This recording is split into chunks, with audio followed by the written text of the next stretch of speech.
of the organization that I'm a part of. We are a group of some of the most highly published physicians in the world. We have near 2,000 peer-reviewed publications among us, led by Professor Paul Marik, who's our intellectual leader. We came together early on in the pandemic, and all we have sought is to review the world's literature on every facet of this disease, trying to develop effective protocols. You just mentioned that I was here in May, and I recommended that it was critical that we use corticosteroids in this disease when all of the national and international healthcare organizations said we cannot use those. That turned out to be a life-saving recommendation. I am here again today with a new recommendation. In the last 9 months, in our review of all of the literature as a group, again, we are some of the most highly published physicians in our specialty and the world. We have done nothing but try to figure out how to identify a repurposed and available drug to treat this illness.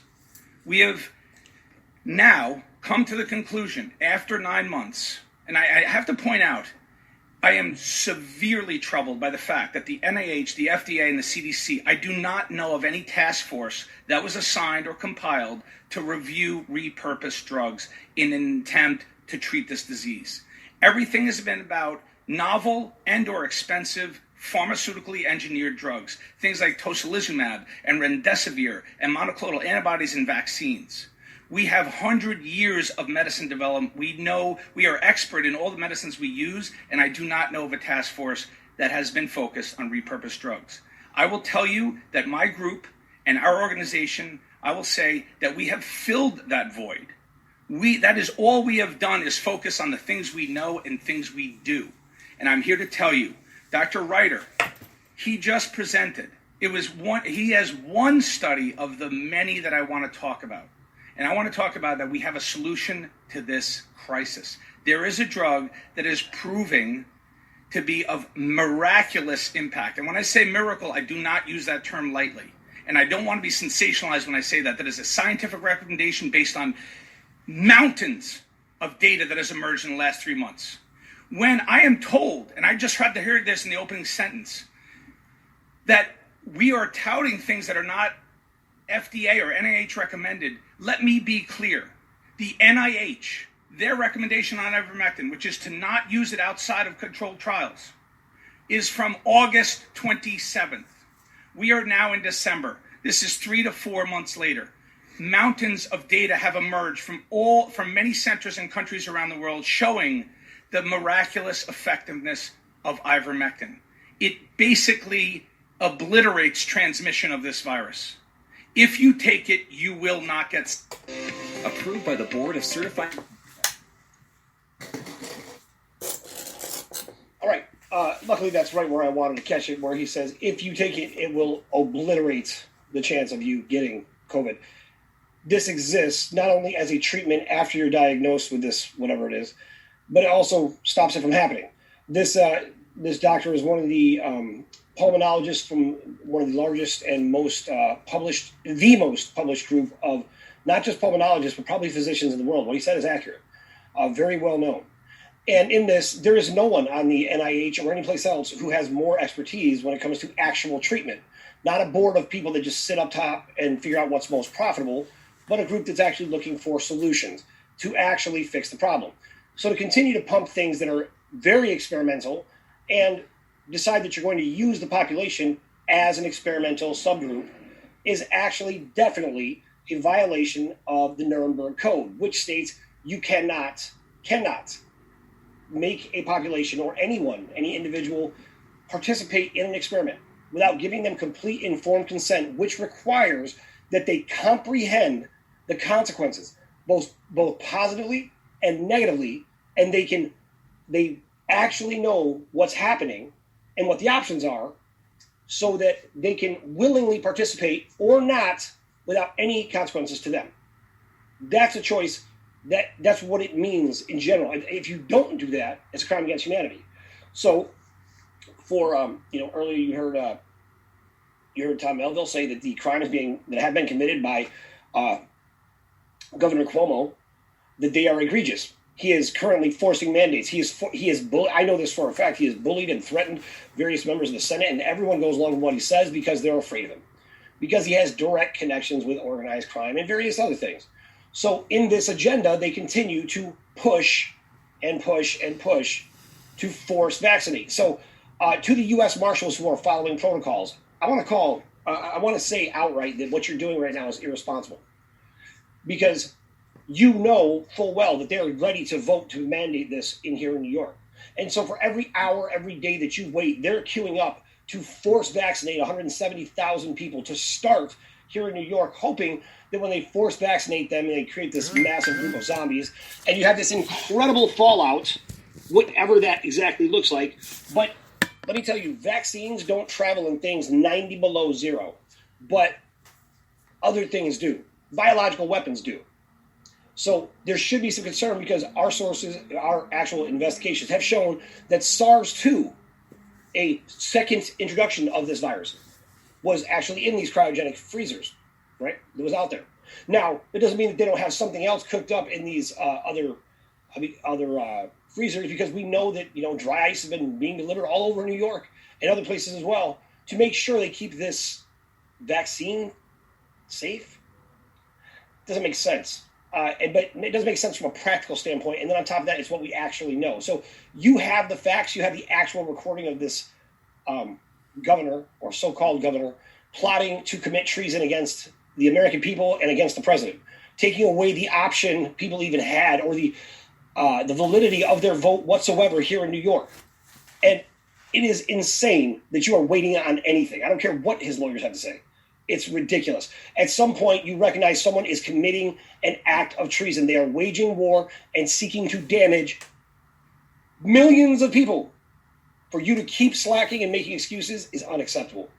It's really unacceptable. So I just wanted to throw that out there to start things off. Now, I do want to read this before we get to Kim and make sure that Kim is available. We didn't lose her there, because I didn't expect to quite go this long, but I did want to share this with everyone quickly. So there is a directive that has been sent out from the Global Intelligence Agency, directly from the Global Directorate Office, the Life Force Enforcement Agencies of Providence, for the Global Central Bank. And this is from the DCI, or the Director of Central Intelligence. And everyone should know this is out there, so I'm going to read it to you, and I'll make some version of it that blocks sensitive information off of it. So this says, as of December 13th, 2020, alert to all global governments. Be advised, continuation of the false flag COVID-19 pandemic and its vaccinations to be dispersed to the world's population is a crime against humanity. Therefore, all funding shall cease from the Global Central Bank repository until this activity stops. For the record. And he signs it, liability has come to the earth. Regards, DCI. So I want to make sure that that was put out there, because in my opinion, what I see is a lot of the heads of states they're so afraid of the Black Sun and these other characters, which have essentially been eliminated. Their bosses have been eliminated. What you should really be concerned about is not them and the threats they make, but the people who took them out. That's what you should be concerned about. And I think that's very important for everyone to realize. And also, in like manner, the people of this planet, the people on this call, and whoever sees this in the future, what you should be comforted by is that same thing. So, with that being said, Mrs. Possible, are you ready? I'm here. All right. Outstanding. Hang on, let me just get you queued up. Where are you? I look like you, but I'm not. Oh, duh. Yeah, I should have. I don't know why it threw me out there. Yeah. Okay, so, well, I guess it doesn't have. You got scared. Yeah, I think people are going to miss your pretty face there. We have her pinned, but it looks a lot like Tank. It's awkward. I apologize. I'm running in and out. Okay. So it's been a busy week on many different fronts. On the election news, I know that the Supreme Court tried to, which is illegal during a national emergency, to turn away the case from Texas. or decline to entertain the case. Well, it's not allowed underneath a national emergency, so they are going to hopefully be pursuing that this week. They absolutely can, as the chief law enforcement officer, enforce and force the Supreme Court to hear the case. So hopefully that will be happening this week. I was told about a week or two ago that they were hoping to wrap up the election by the 15th. This coincides with a number of other things that have been going on, which is kind of concerning as to how much information has actually been getting directly to President Trump these days. It's very, very concerning, actually. One of the things I did want to note about the election this week is that the fourth witness on voter fraud was assassinated this morning. That came in just a little bit ago.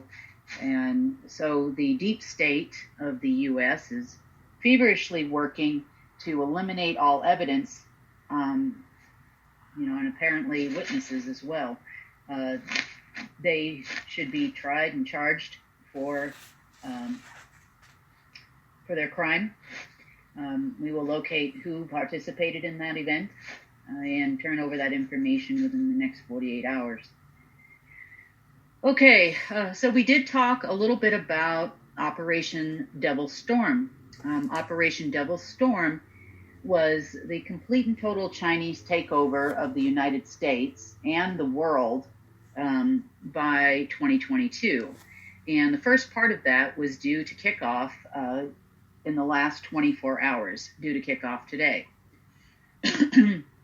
So the disconcerting part of this came when we had been alerting for about the last 10 days, the White House, the Pentagon, agencies, anybody that would listen to us about the fact that the Chinese were moving in on different areas in the Caribbean and the Panama Canal, which is detrimental to our imports and exports, also into Canada.